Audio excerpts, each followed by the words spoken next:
All right, good afternoon, everyone. My name is Kevin Dwyer. I'm a network engineering strategic account manager with LBMC Technology Solutions. I'm going to be your host today for our presentation on IT managed services and whether or not they might be a good solution for you guys. Just a few housekeeping items before we get started. All phone lines are muted to eliminate any background noise right now. If you have any technical difficulties, please let us know by using the chat panel. Also, we will be taking questions throughout today's webinar, and you can submit those on the question panel via WebEx. Again, just any problems, let us know or submit your questions as we go. We'll try to answer a few through the presentation, but we'll definitely get to some at the end as well. And with that, I think we'll go ahead and get going with the presentation. Again, really appreciate everybody being here. Wish I was seeing you in person, but at least you guys get to see me, so we'll accept that as half as good as it normally would be. So just a real quick couple of things about me. I'm the Network Engineering Strategic Account Manager for LBMC Technology Solutions. That means essentially that I focus on our network engineering products. Of that is our TechCare IT Managed Services solution that we have for our clients, but we also focus on things like cloud, Office 365, backup and disaster recovery solutions, different security and networking equipment, things like that. So I have a large background in a variety of areas. I have worked in the arts, primarily in theater. I've worked in industrial manufacturing. I've worked in distribution. I've had roles where I've been focused on organization building and, of course, business development.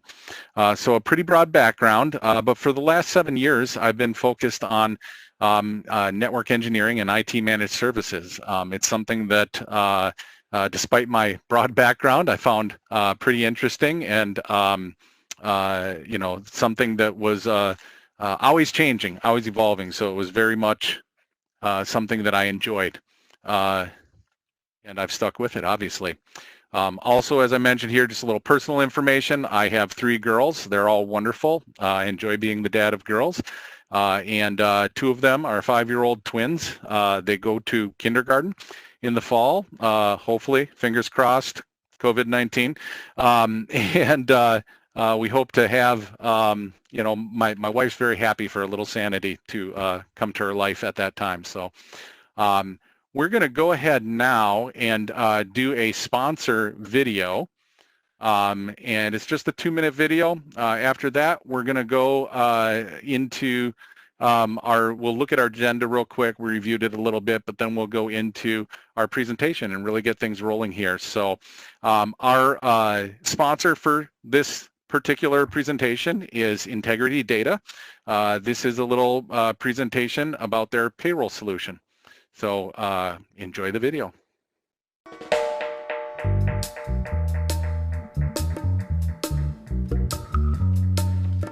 As spring rolls around, everybody starts thinking about vacation. And you know what that means?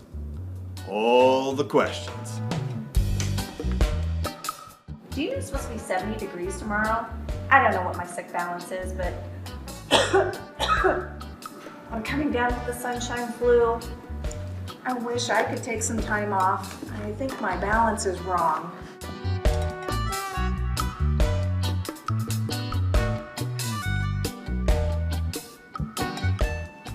Hey Dan, how much vacation time do I earn every pay period?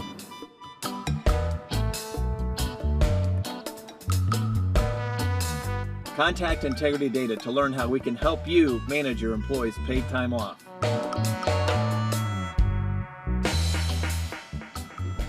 What's my balance? All right. Well, thank you, everyone. Thank you to our sponsor. And here is that agenda we talked about. As I mentioned, we're going to go over some trends. We're going to talk about IT managed services, what they are. We'll do a comparison. We'll discuss if it's right for you. And then we'll give you some criteria to pick a provider that makes sense for your organization.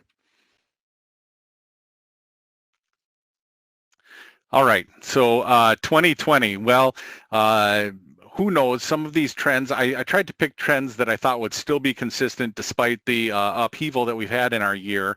But a lot of these, you know, they don't happen like a flash in the pan. They're going to continue beyond 2020 into 2021.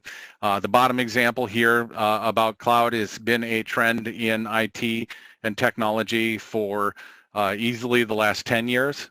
So these are things that probably will continue despite any disruption. And we want to start with the consideration of the only constant in technology is, of course, change. And we all know this. We have personal experience with this. Every time we go to renew a phone contract, there's always a half dozen new better and more powerful phones evolving. Even beyond that, you can think from the state of 10 years ago. We didn't all necessarily have a cell phone that could access the internet anywhere and everywhere. It evolves and it changes fast. So that's really the only constant trend that we see, and I think it's important to highlight here just because of some of the impacts that they can have on your planning for your technology planning as you go forward. Couple of notes here, 44% of businesses plan to increase IT spend. This has increased year over year. It may continue to increase as well, maybe not as drastically as 38 to 44% between 2019 and this year, but it is going to tend to increase. Right now, there is a lot of outdated infrastructure out there, so servers that are aging out, workstations, different networking equipment that are no longer viable. Those things are driving increased spending. And obviously security concerns. So the next point there, about 25% of companies increasing their IT spend due to a security event. Those are companies that have had personal experience with the dangerous cyber landscape out there and the different threat landscape. And again, this isn't to create fear at this point. We're not here trying to tell you, you got to start spending or you're going to get hit by a cyber attack. You just need to be aware of it, and you need to be aware that companies that have been impacted, they're going to spend the money they need to keep themselves safe from these things. So it's important to be aware of it. We're going to talk about it a lot through this presentation because security is a very important consideration as we go forward.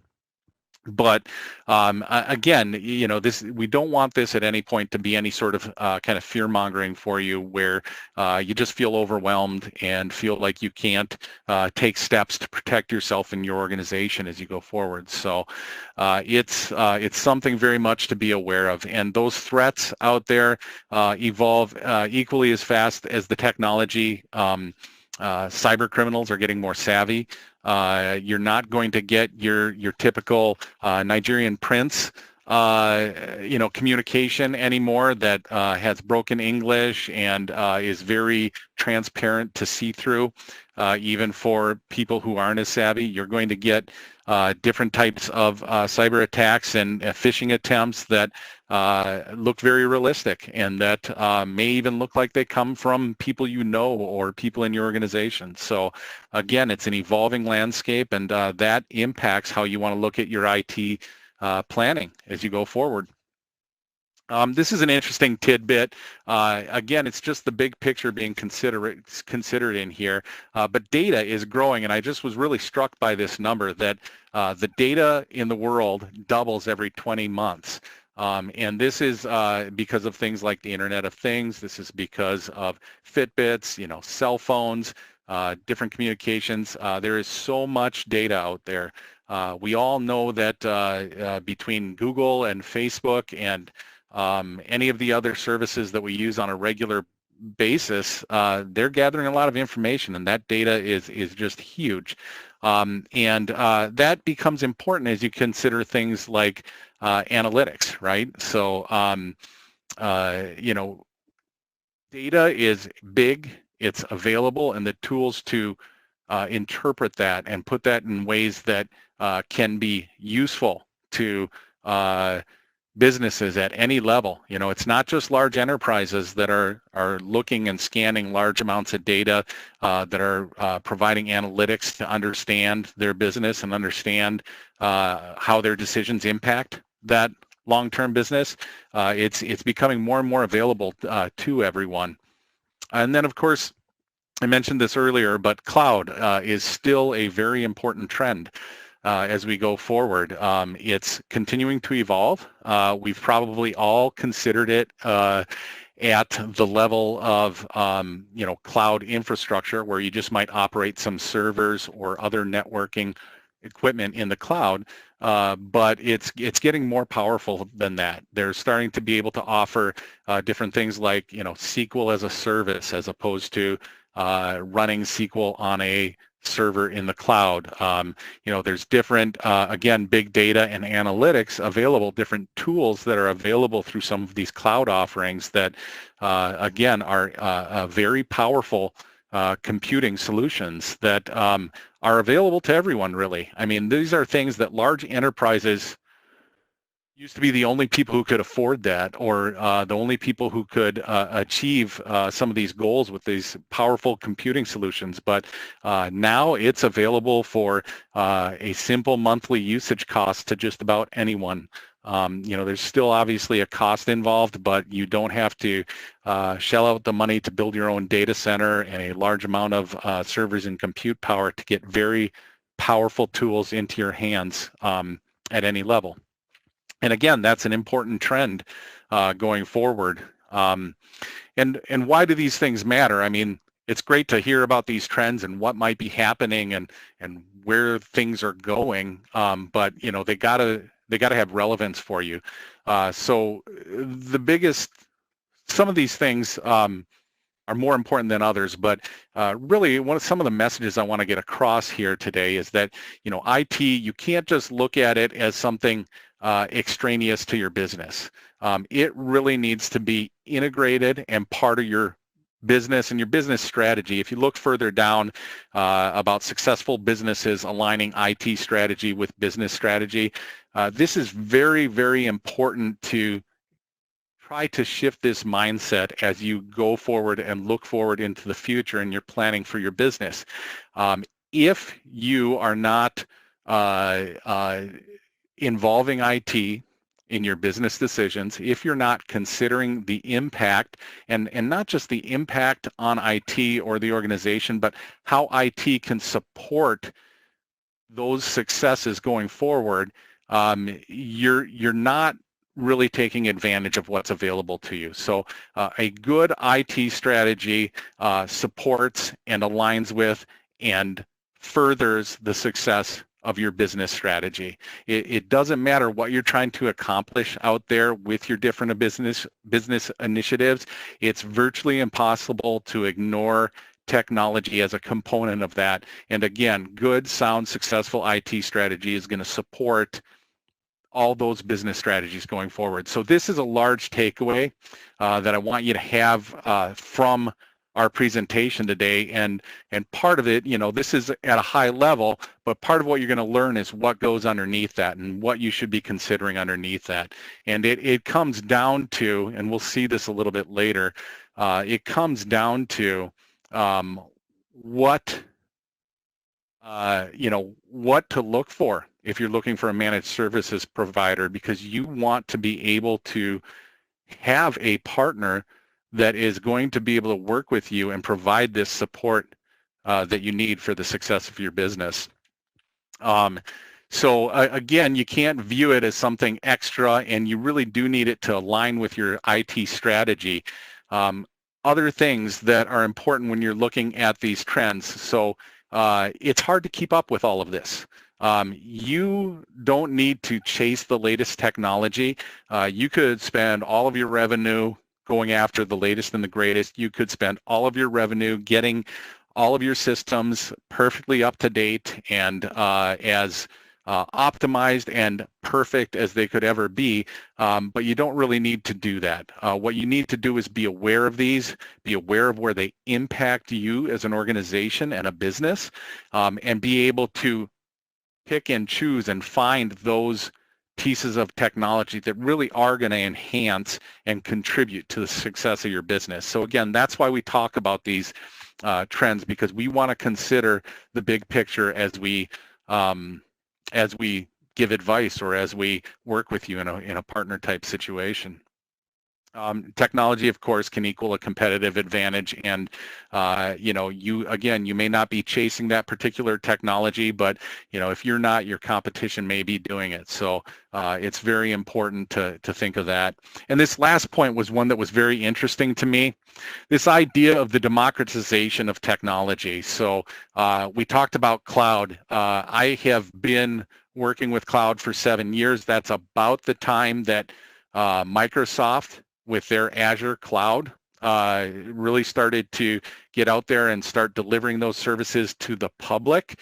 Since I have been working with Azure, which has been during that whole time, costs have done nothing but go down or remain relatively the same, but increase the compute power and the capabilities within that same cost structure. So costs are decreasing, and it's becoming more accessible by everyone. So you don't need to necessarily be incredibly savvy to use some of this technology. It's being delivered in such a way that's so user-friendly that even advanced analytics are becoming available to normal users without all the specialized knowledge.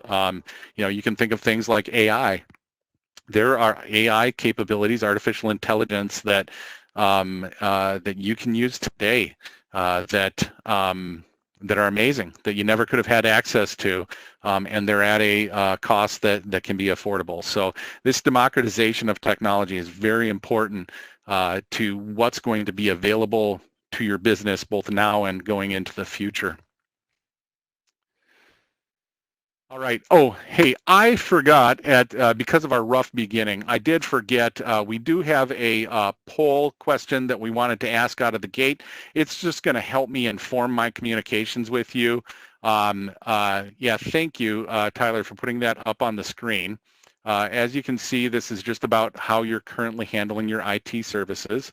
Does that, I apologize, I can't see it very well here. Does that report the results automatically? Or does it, I'm not sure if it, when it's done, that will do it. But we're going to go ahead and continue on. Feel free to answer at your leisure here. We'll look at those results in a couple minutes. And again, this will just help us understand our audience and make sure we're getting you information that's useful. That's what happens when we have a rough beginning here. So apologize, that should have come up earlier in the presentation. All right, our next slide, we're going to get into what exactly IT managed services are. This is going to be critical to your understanding, what exactly it is, what it can do for you, and whether or not it's going to make sense for you. So I like to really wrap it up in one single phrase here. So managed services are outsourced IT services intended to improve outcomes, control costs, and reduce risk.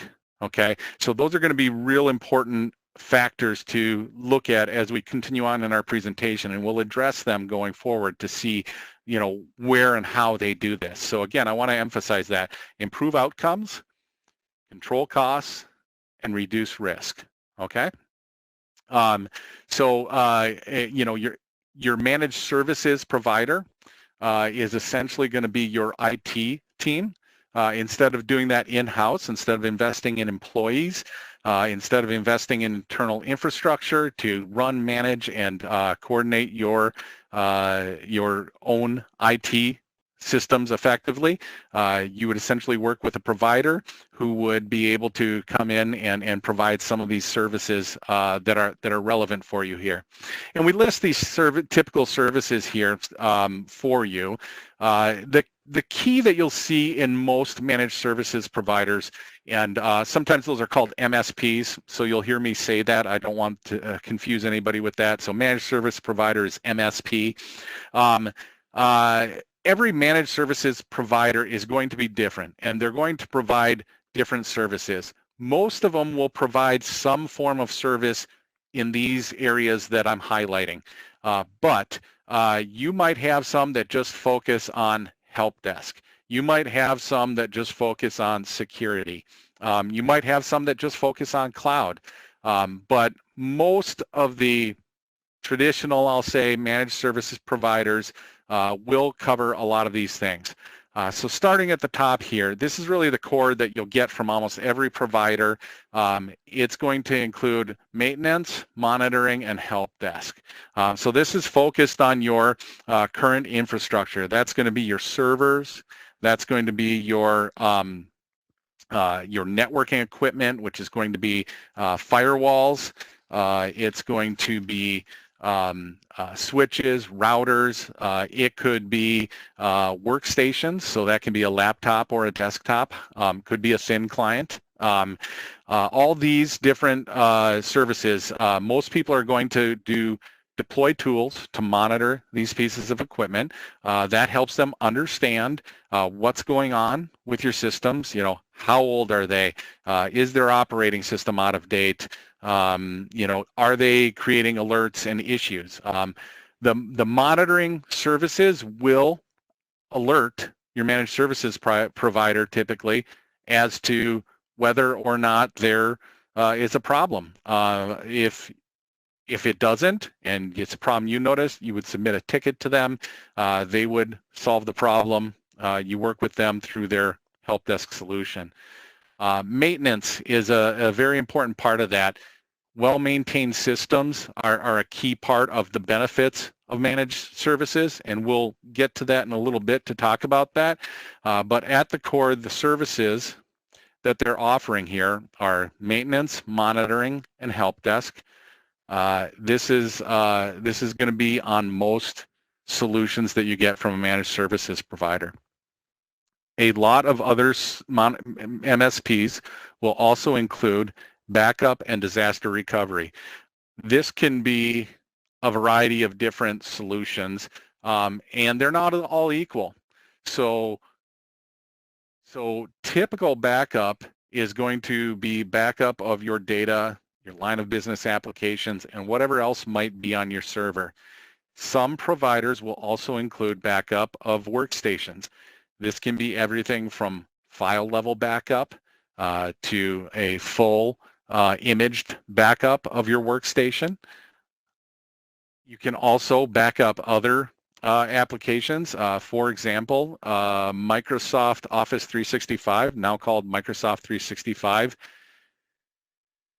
doesn't have the full backup capabilities that you might want for that application. There are solutions out there where you can back up that email in a more thorough and comprehensive fashion, and that can be a very important thing depending on going forward. So main goal on all of this with backup is to make sure that your data is protected, make sure that you can restore that data, and make sure in the event of a disaster, whether that's a server failure or a cyber attack of some sort that takes your server out of commission, you want to make sure that you can recover from those events, and backup is critical for that. So I would recommend that any providers you engage with are including backup as part of the solution. So security, we talked about the cyber threat landscape. We talked about the fact that it's growing, it's evolving, it's changing. You know, you have terrible things like ransomware, which if you are not familiar with it, that's where they send a virus that essentially encrypts and locks down all of your data, whether that's on a workstation or on a server or whatever the case may be. it encrypts it, and then they hold it hostage. They ask you to pay Bitcoins to release that data. It's happened to government agencies. It's happened to large organizations. It's happened to municipalities. It's happened to just a large number of people, and it's a very tough thing to deal with unless you have a solution. And really the critical point or the critical solution for recovering from that without having to pay the ransom to these, you know, bad actors out there in the cyber world is to have a good backup. So you need to be able to restore your backup prior to the point of infection. If you can do that, you can avoid paying ransom. You can reduce the downtime. There will be an impact, right? You will lose some data, but depending on your backup solution, how regular it is, how effective it is, you can recover from that. So really critical thing with backups. Security, of course, like I said, backups kind of fall into that because they help you recover from things like a ransomware, but security can cover a lot of different things. Very traditional part of security is going to be your antivirus, anti-malware, endpoint protection. That's, you know, deployed to your servers, that's deployed to your workstations. It scans, looks for viruses, looks for things that shouldn't be happening on your computer, tries to put a stop to them or an alert to them, right? We're all familiar with that. That's been around forever. Other parts of security and components of it can be things like your firewall, though. Most firewalls these days, at least enterprise-grade firewalls, come with a security subscription that gets you the latest updates,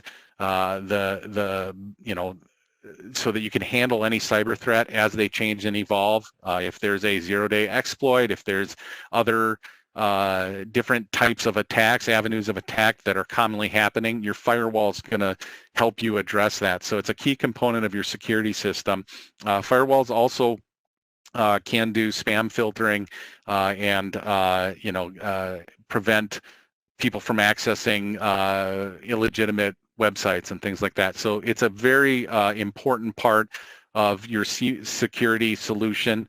I would recommend, again, that you know, don't go short on security. So if you're talking to managed services provider and they're not talking about security very much, or they're just talking about antivirus, make sure they're looking at the big picture here. So firewall important, things like email filtering tools, that can be more than just spam filtering. There are tools out there that will take any files that are exe, executable files that come into your email inbox.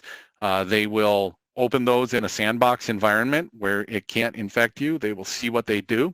They will see if it's doing things it shouldn't be doing, and they will then filter and sort those out for you as well. So another critical part of security. And then any tools out there for security monitoring.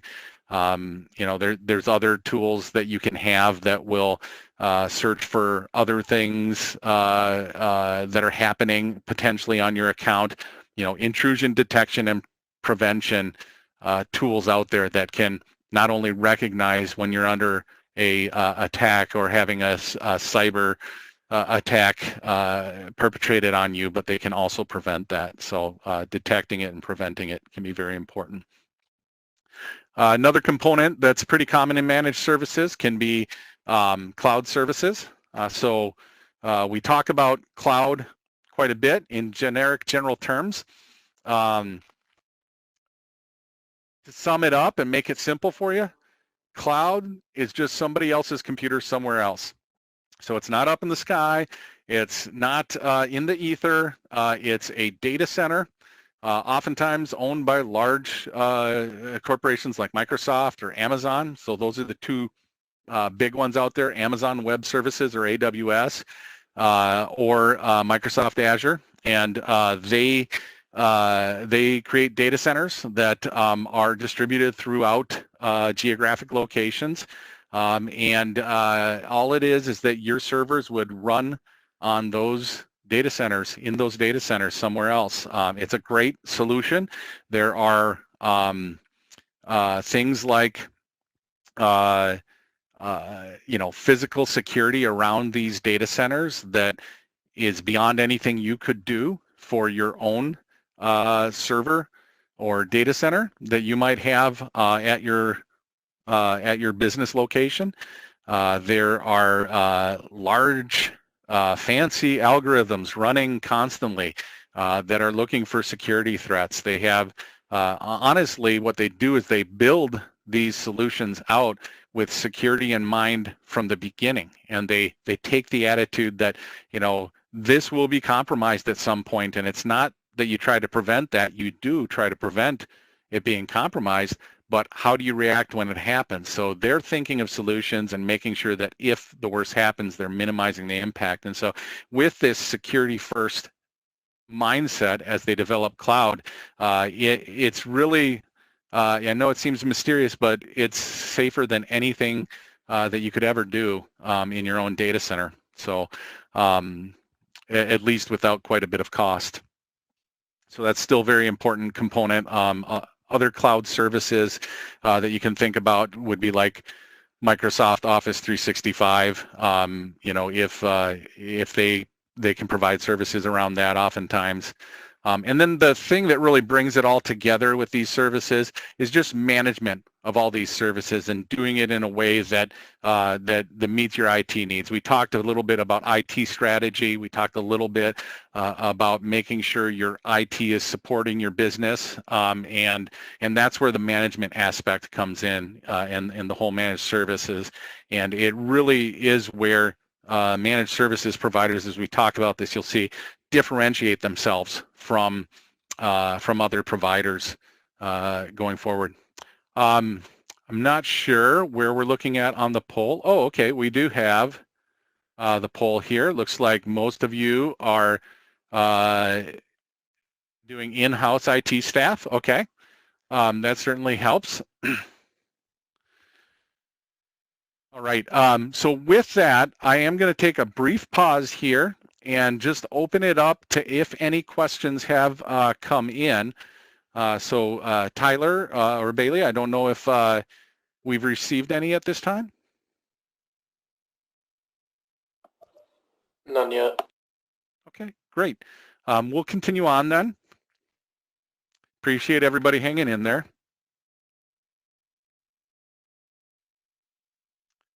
Okay, now we're going to talk about managed services versus traditional IT. So a lot of you, what you're looking at here, and if we can close out that poll, that'd be just fine. I want to make sure that the full screen is available.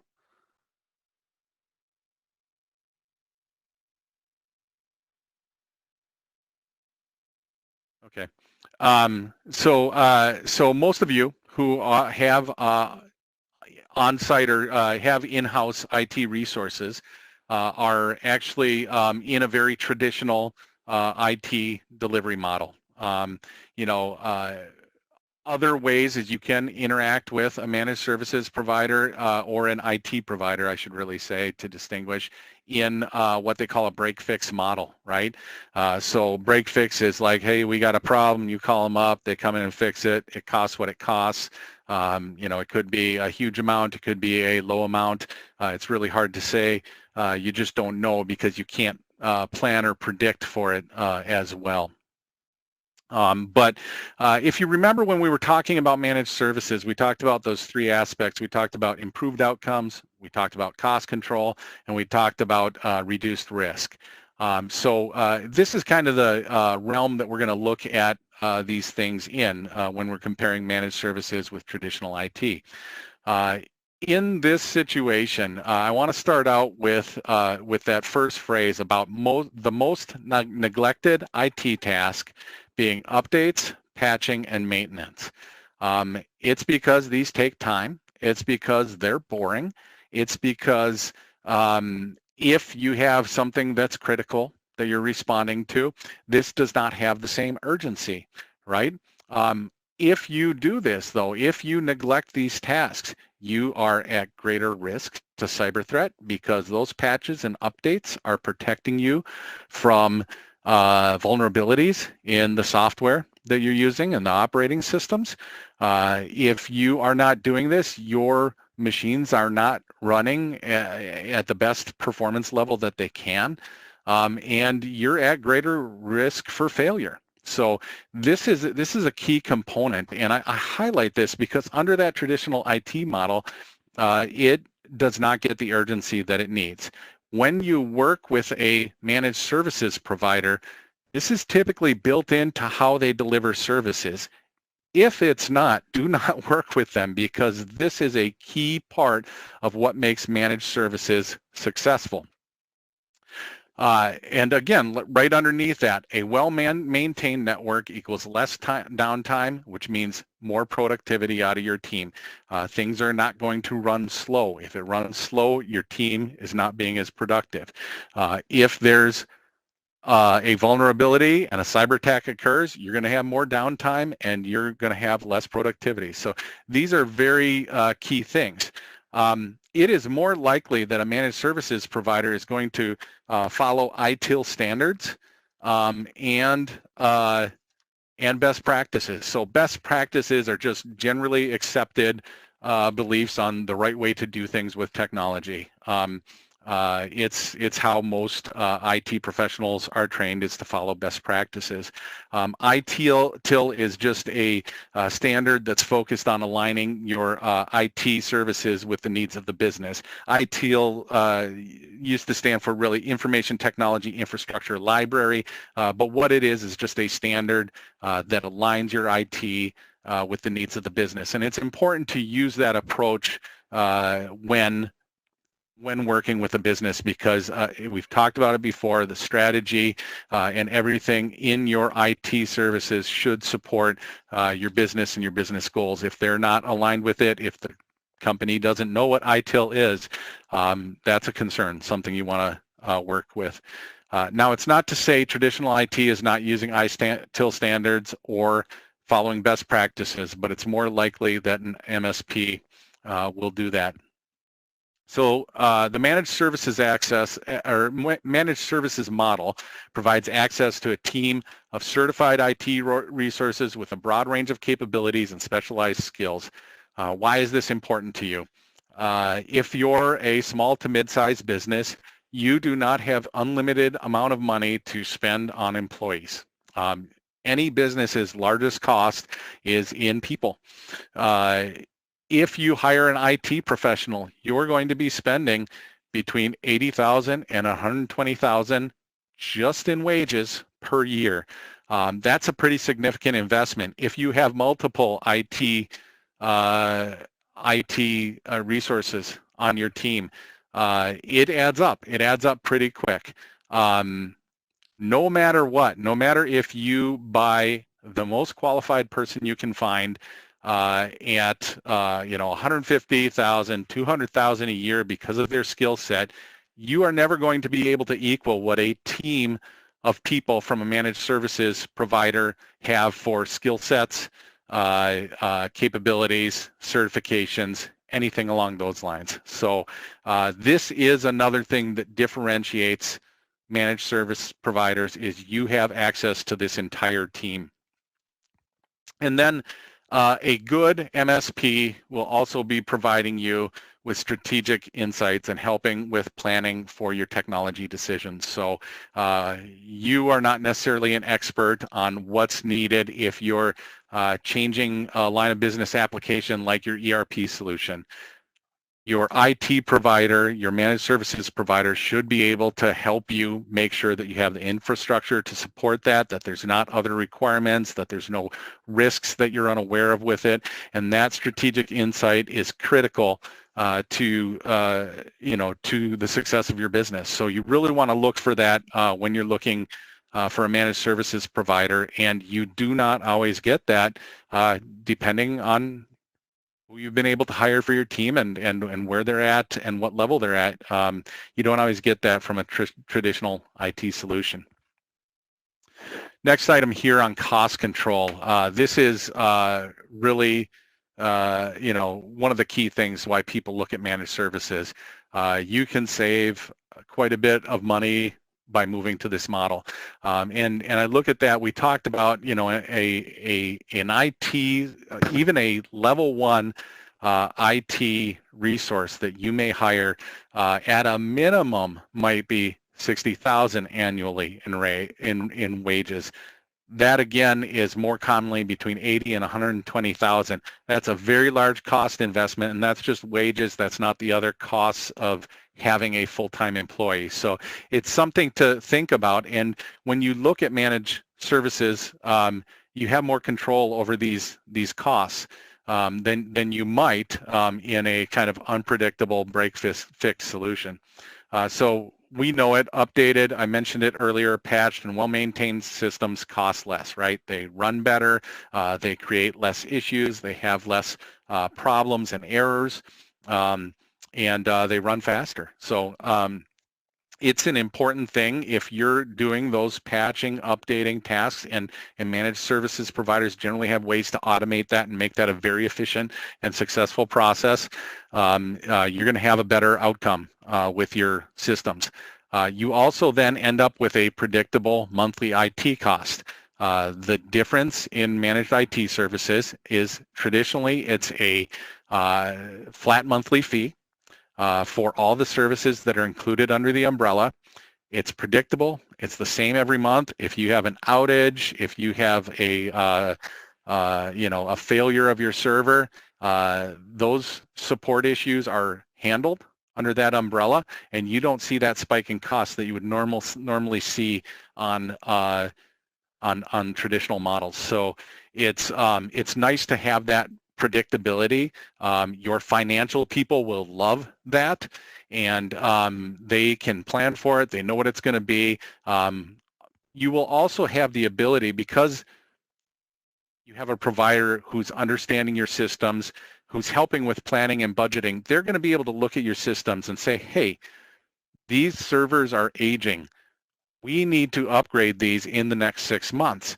What does that mean for you? That means that instead of getting to the point where you just have a server failure and you haven't budgeted for it and suddenly you need to spend $10,000, $20,000 on a new server, you'll know that's coming up and you can say, hey, we're going to add that to our budget. We're going to do that in the first 3 months of the year, and you know it's coming. So again, your managed services provider, because they're monitoring your equipment, because they have a better awareness than you might have from your traditional model, they're going to be able to help you plan and predict for that. So cost control, very important. Then the last item here we talked about is reduced risk. And when I talk to business leaders, when I talk to your CEOs and presidents of businesses, this is really what they're concerned about, right? Their job, if you look at it in a general definition, is really to assess risk and avoid risk, right? Or to balance risk against reward as they're running a business. And they want to know what's going to take my business out, what's going to hit me in a catastrophic way. So with managed services, you generally reduce that risk because there are tools that can be very expensive and that small to mid-sized businesses might not be able to utilize, that a managed services provider can purchase because they're using those for a large number of customers, right? So the value proposition for a managed services provider versus you as a business, it makes more sense to buy these very capable, useful tools for updates, patches, maintenance, monitoring, and security, right? So those tools are available in a way that they're not necessarily going to be available to you as an organization. Also, they're monitoring for security and performance with these tools. Because of that, you're going to see less surprises, right? So we talked about knowing your equipment and saying, hey, you're getting a lot of failures on this. It's not failing yet, but you may need to replace this server in the next 3 months. Okay, great. It's not going to surprise us. We have time to plan for it. We're going to handle it. But you're reducing further your exposure to cyber attack. You're lowering your threat from data loss, right? So well-maintained system with less unexpected failures. You're not going to lose data from your servers. If you're doing a backup solution, that's protected even better. And again, less downtime and quicker recovery from any catastrophic events. So a server failure or tornado, a fire, an earthquake, tsunami, whatever the case might be, and and cyber attacks, right? So all of these things, again, we mentioned ransomware. It can really hamper a business. There are municipalities that in the last 2 years have been hit with viruses and have been over a month recovering. So it happens, and if you don't have a plan in place, and if you're not partnered with a company that can help you with this, it can be an issue. All right, so we're going to talk real quick about, is managed services right for you? No, it is not for everyone, but we're going to highlight some examples here of when it might make sense for you as an organization. So first, if your business is growing, growth can be hard to manage. If you're working with a company in a managed services model, they can scale up and down much easier than you could with an internal IT company, right? So, or organization, IT organization internally. You won't need to hire people. You won't need to, you may need to invest in additional infrastructure, but, all of these things can be done, again, in consulting and strategic planning with your managed services partner. And scaling up is just a matter of saying, hey, we have 10 more users that we're adding, and they can accommodate that. They have the resources available, and it takes the headache of managing that growth from an IT standpoint out of your hands. Again, we mentioned also the strategic consulting and alignment of IT. That helps growth, right? So if you're working with a partner who is helping with your strategy, who is helping with your planning and budgeting, it's going to make that growth easier. So that's a big time to consider something like a managed services provider. There's a big buzzword called digital transformation out there. If you have a digital transformation plan that you're wanting to execute, you may not be able to support that with internal IT. You may need a partner who has that specialized knowledge who can help you accomplish your goal. One of the things, they talk about, hey, do you want to be in the widget business or do you want to be in the IT business? This is something you might hear every now from people, but it's a good thing to think about. Why should you as a company be focused on being good at IT? Why not have somebody with the expertise do that? That's challenges you don't need to take on, and allows you just to focus on, creating your widgets or whatever your line of business is. It can be very important in that respect. Another reason to consider it, if your IT needs exceed your available resources, a way that we see managed services delivered a lot is a little more customized, right? We talked about what can be included, but it should really be customized to your particular needs. You may not need full managed services, all-inclusive, get rid of your own internal IT.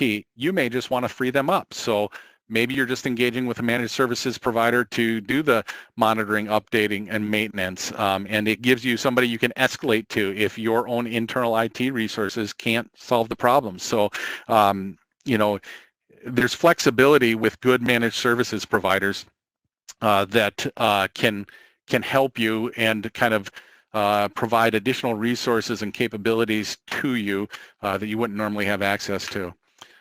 This is a big one here too. If you don't trust your IT resources, that's flat out a bad situation to be. So if it seems mysterious, if you don't have good communication from your traditional internal IT, you really want to think about maybe making a change, and an MSP might be a good solution for you. And then if your IT costs are unpredictable and out of control, biggest benefit you get from managed services is that predictability, that planning, and that budgeting. It's a huge help for an organization. I'm going to come to my last slide here, right? So how do you pick the right MSP? I talked about this a little bit in the last slide. Make sure it's not a cookie cutter approach, okay? Everybody doesn't need the same services. We talked about it. If you're a company, you have a good internal IT department, they might be just a little overwhelmed, might be not getting to tasks such as updates and patching. Well, engage with a managed services provider for updates and patching and be available to them for escalation, right? So our team has a problem, they solve 90% of them, 10% of them, we need to go to another resource who can solve it, has more experience, has the right expertise. That's a great great kind of non-cookie cutter solution that can be provided to you. You want to weigh cost versus value. Your best providers are not going to be the least expensive. That's true of everything that we know out there, right? But you can balance that. You don't need the most expensive provider. You want the one that really fits your needs. So balance that cost versus a value when you're looking at it. And then you want to look for a true partner. I think this is critical, and we talked about this in some of the aspects where we were looking at strategic focus, supporting your business strategy. Does this provider really understand your business? Do they know what it takes for you to succeed, and do they know what they need to do to help you succeed? That's very important, and it's a little intangible, a little hard to determine, but it's something please keep in mind as you're looking. And then you can also consider the experience and tenure of the team that they're providing. You know, this is a great statement here. Experienced people who stick around provide better service. You're going to be working with the same people. You're going to know them. You're going to develop relationships. They're going to know your systems better. They're going to solve problems quicker. And if it's not somebody fresh out of school, they're going to have to, you know, they're going to do a lot more of what they call first call resolution. So that's going to be a big deal for you. And then finally, transparency and communication. This kind of goes a little bit, dovetails into the true partner solution. If they're not communicating with you thoroughly, if they're not open about the details, if you don't still control your own IT systems at some level, that's a red flag. That's something to watch out for. So make sure that they're being transparent in that situation. And I rushed through that a little bit because we're getting to the end. Don't forget to complete a survey about this to get your CPE credit. My contact information is available here. I'm going to open it up for questions. We do have a couple minutes for that. Tyler, do we have any questions? Yeah, so first question, what do you see as the biggest risk in IT today? Yeah, that's a good question. Thank you for whoever did that. Biggest risk right now, it's ransomware. We talked about that a little bit. You got to have a good backup solution. There are other ways to help protect yourself as well and reduce your threat profile, but ransomware, I like to call it the existential boogeyman of our modern era, but yeah, it's a bad deal. And yeah, and then another one is what's the typical cost of IT managed services? Yeah, great question again. It can really range. It depends on the size of your organization, of course. It does scale. If you're a large organization, it's going to be more. But as we talked, it should be customized to your needs. So I've seen contracts you know, as low as a few hundred a month all the way up to, you know, tens of thousands a month. So it's a tough question. We can answer those questions if you want to engage afterwards. Anything else? Yeah, if you want to take one more, it's can you tell me more about what you mean by IT strategy supporting business strategy?